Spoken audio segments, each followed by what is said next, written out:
¿Qué tal, amigos? Bienvenidos nuevamente a En Contexto. Yo soy Vania Tais y el día de hoy tendremos a un analista político, a Ángel Delgado, que nos va a explicar un poco los conceptos básicos que quizás a veces no entendemos de la coyuntura actual. ¿Cómo es la figura de vacancia? ¿De qué trata la cuestión de confianza? ¿En qué se basan todas las cosas que está pidiendo el gobierno de Pedro Castillo y su gabinete ministerial? Esto y mucho más en esta edición de En Contexto. En Contexto llega gracias a Universidad César Vallejo y Los Portales.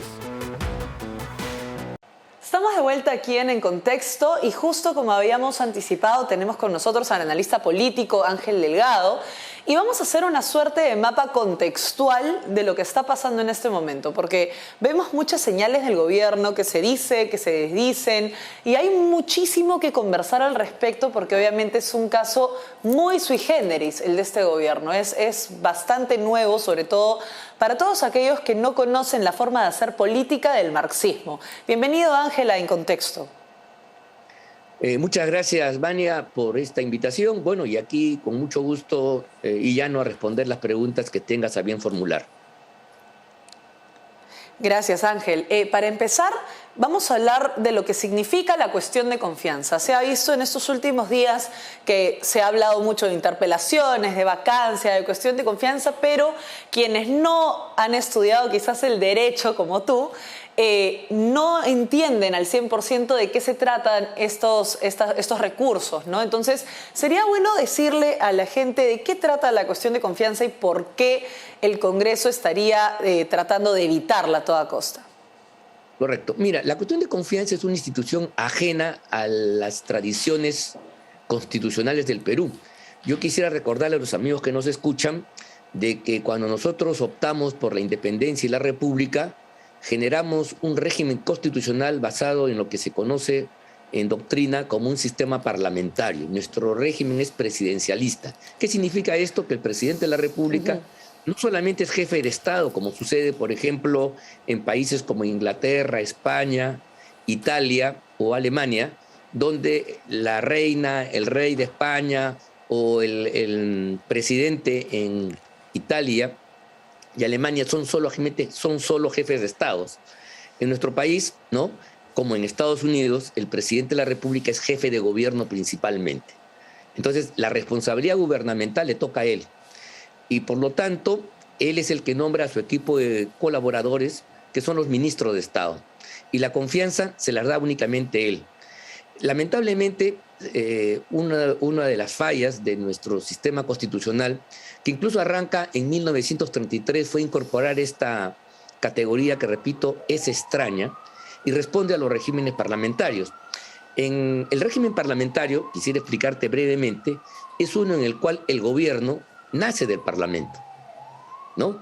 El canciller, el presidente de gobierno, el canciller en Alemania, el presidente de gobierno en España, el primer ministro en Inglaterra o el presidente del Consejo de Ministros en Italia, son nombrados por el Parlamento. Una vez que se producen las elecciones, ¿no?, hay una mayoría y minoría, y entonces es el Parlamento el que elige al gobierno. Imagínate tú a este Parlamento reunido eligiendo gobierno, ¿te das cuenta?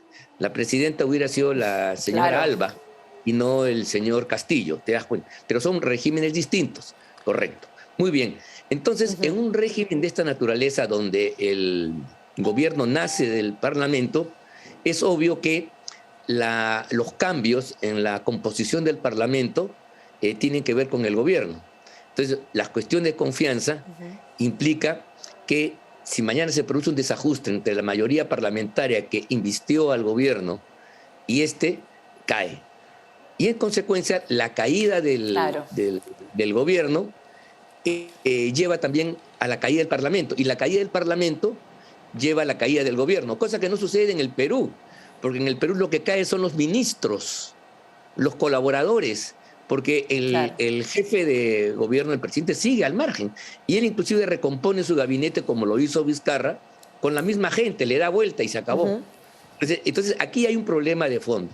Entonces, esta es una institución que yo creo complicada, que lo que hace es darle un poder excesivo a los gobiernos en relación a la representación parlamentaria. Y la prueba de ello es que el lagarto Vizcarra lo utilizó a su manera y con eso cerró el Congreso, con eso tenía en jaque al Parlamento, porque mira tú, él podía hacer cuestión de confianza por lo que le daba la gana y en cualquier momento. Voy a exagerar, voy a hacer una caricatura, párense de cabeza. Si no se paran de cabeza hago cuestión de confianza y los amedrento. Primera vez, segunda vez, puedo cerrar el Congreso. ¿Te das cuenta? Eso es inadmisible.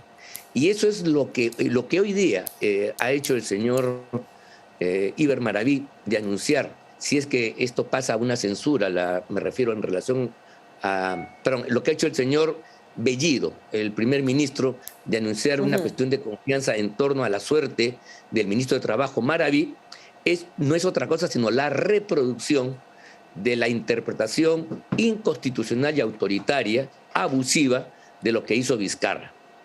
¿Te das cuenta? Eso yo creo que es un asunto fundamental. Eso es algo que debería ser erradicado porque corrompe, infecta y malora las relaciones entre poderes.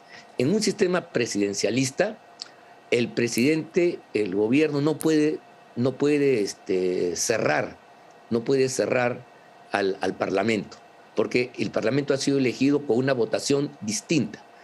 Al momento nosotros de ir a las urnas votamos por un presidente y votamos por nuestros representantes al Congreso. Son dos votaciones y ambos poderes tienen una legitimación popular que nace del voto, que nace de las urnas.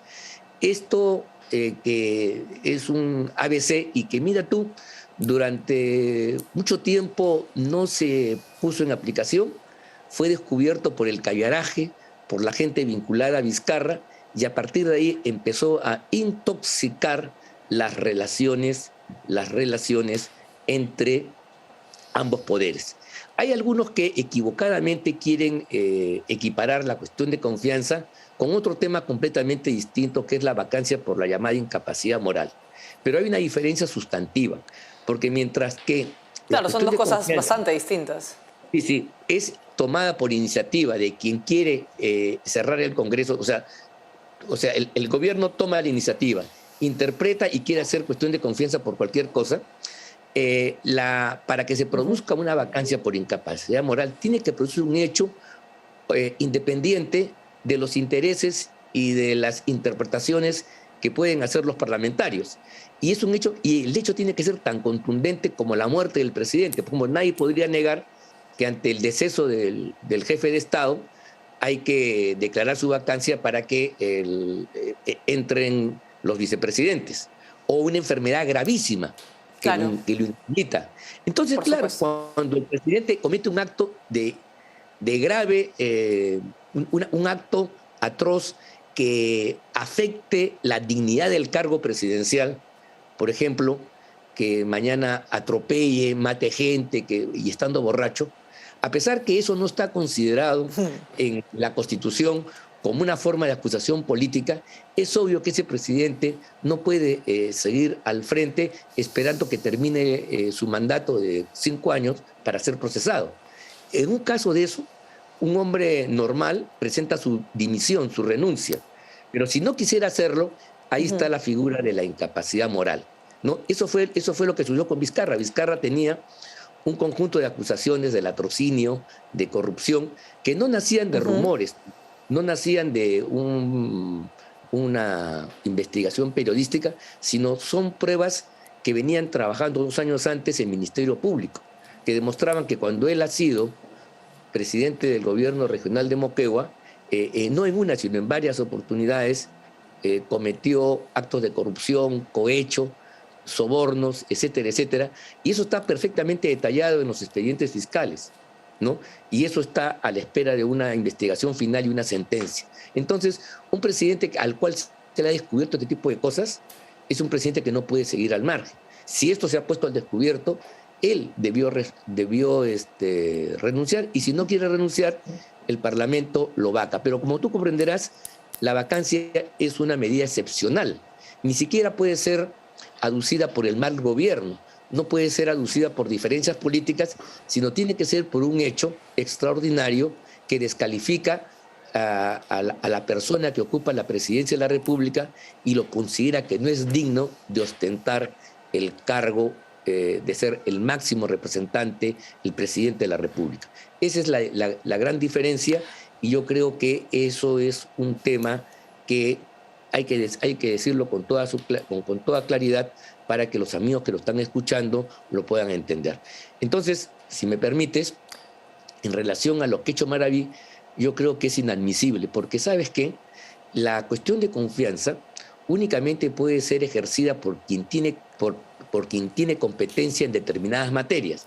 O sea, tú puedes hacer cuestión de confianza en aquellas cosas que están a tu alcance, que son de tu interés y que están dentro del ámbito de cada uno.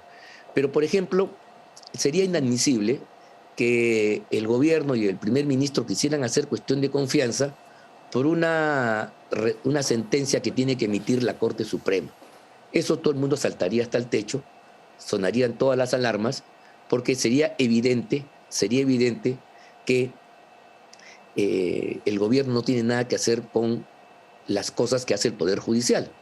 Y entonces eso sería una confianza que no tiene fundamento alguno.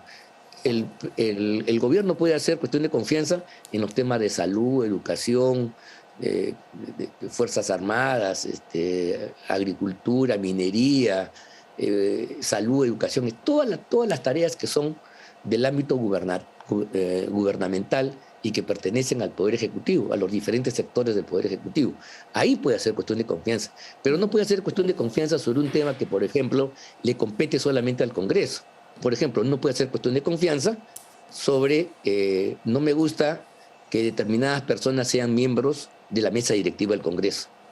O no me gusta, como hizo Vizcarra para cerrar el Congreso hace 2 años, que el Congreso elija a tales y tales miembros del Tribunal Constitucional. Perdóname, esa es una atribución exclusiva y excluyente del Congreso, y eso es algo que le dio, sin embargo, a Lagarto Vizcarra el pretexto totalmente golpista, inconstitucional, para cerrar el Congreso. Él no tenía nada que hacer. El presidente de la República no tiene nada que hacer en el nombramiento y selección de los miembros del TC, como los parlamentarios no tienen nada que hacer, ¿no?, en el nombramiento de los ministros. ¿Te das cuenta? Yo creo que ese es un poco el equivalente. Él pone pues a su gente. Ahora, claro que sí. Claro que sí, Ángel. Ahora vamos a ir muy brevemente a una pausa y enseguida vamos a volver para seguir justamente conversando de este tema, porque de hecho es bastante amplio, pero vamos a volver quizás con esta reflexión. Si la incapacidad moral no se puede utilizar, obviamente, por cualquier cosa, ¿es válido que se pida una vacancia por incapacidad moral si el presidente de la República pretende socavar a toda escala el orden constitucional? Con esta reflexión vamos a una pausa y volvemos enseguida aquí En Contexto.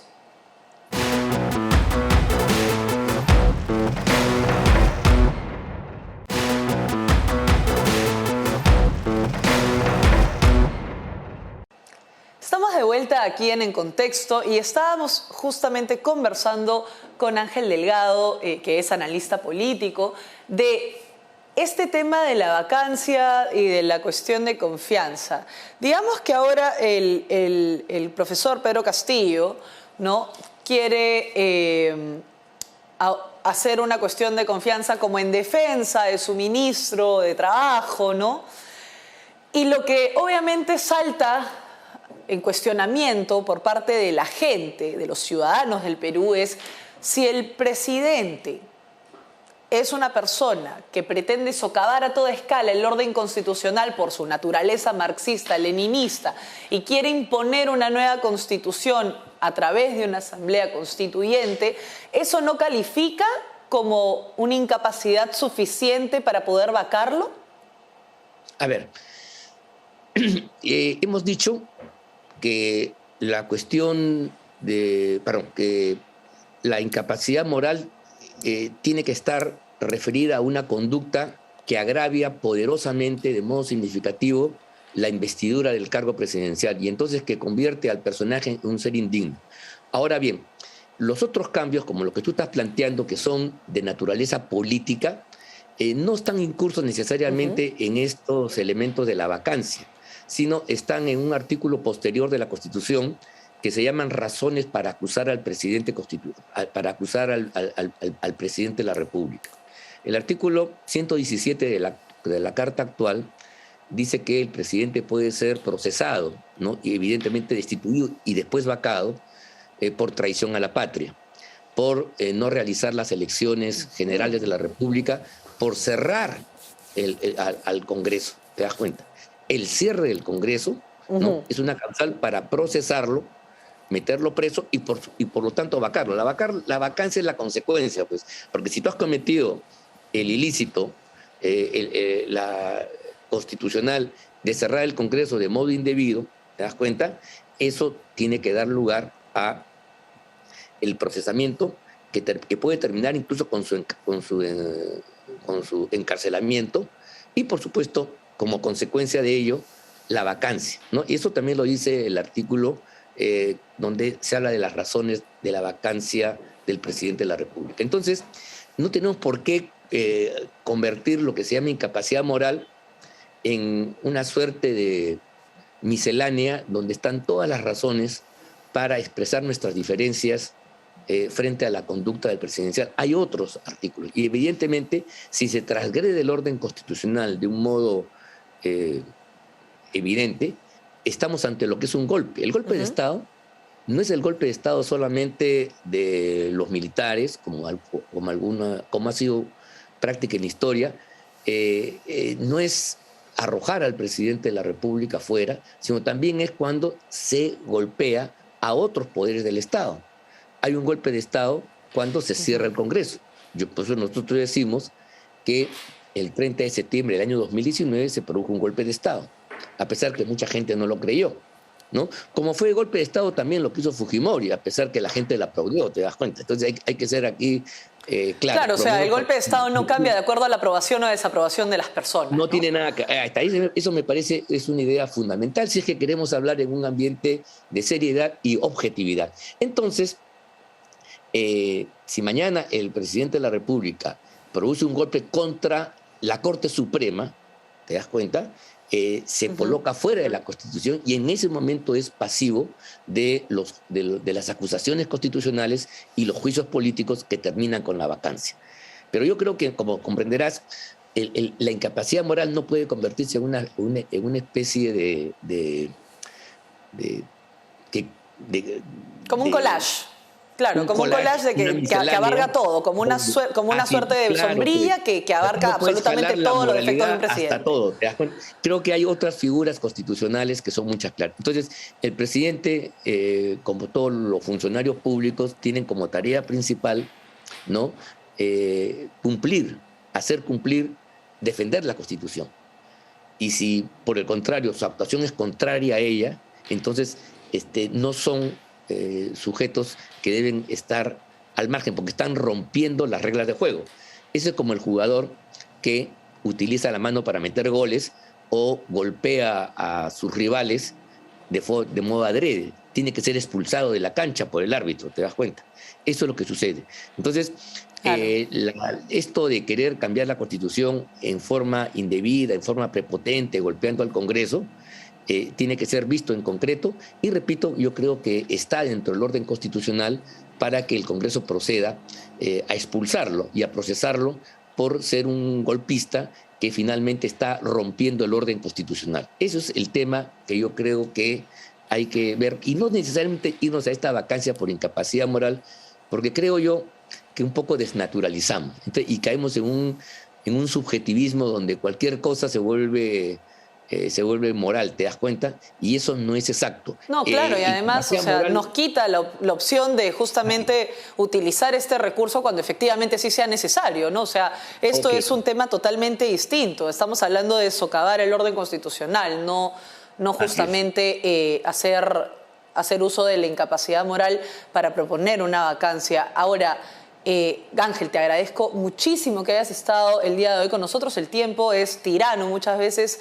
en este tipo de medios, pero ya quedará pendiente una nueva conversación porque esto definitivamente tiene para rato y es una coyuntura, digamos, que se va a extender aún un tiempo más hasta que lo designa así la política peruana. Muchísimas gracias por estar el día de hoy con nosotros, Ángel. Muy agradecido y hasta cualquier oportunidad. Gracias, Pani. Volvemos enseguida aquí En Contexto.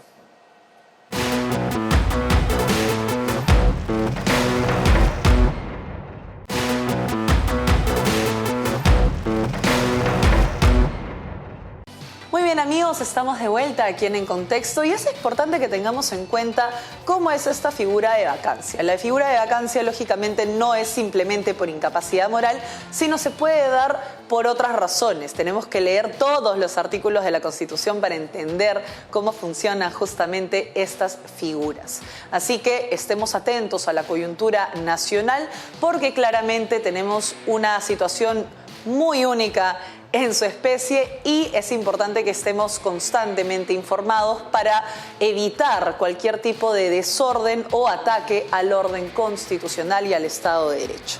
No olviden que pueden encontrar todos los programas de En Contexto en YouTube. Háganle clic al botón de suscripción y también a la campanita del costado para que reciban siempre nuestro contenido. Conmigo será hasta una próxima oportunidad. Yo soy Vania Tais y nos vemos la próxima. Adiós. En Contexto llega gracias a Universidad César Vallejo y Los Portales.